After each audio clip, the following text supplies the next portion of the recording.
Hello everybody. So today I want to talk about calculus.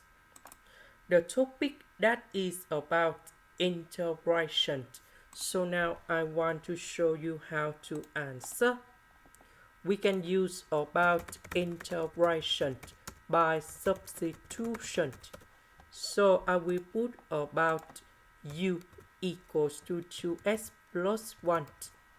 Later that we need to do first derivative for the both sides, and we have like this one we have number 1, this one that is about the constant, so you got number 0. Because we don't have number 2 next to the x, so we need to divide both sides by number 2.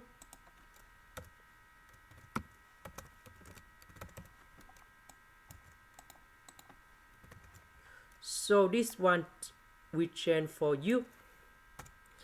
The s we change for the u over number 2.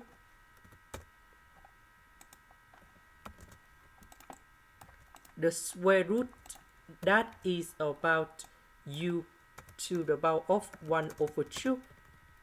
And now we have the final answer.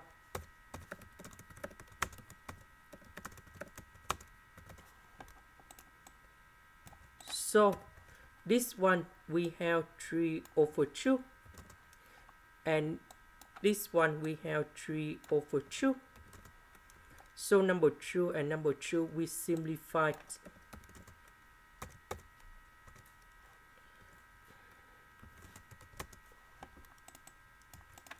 And we know that u that is about this one. This is the end. Thank you for watching.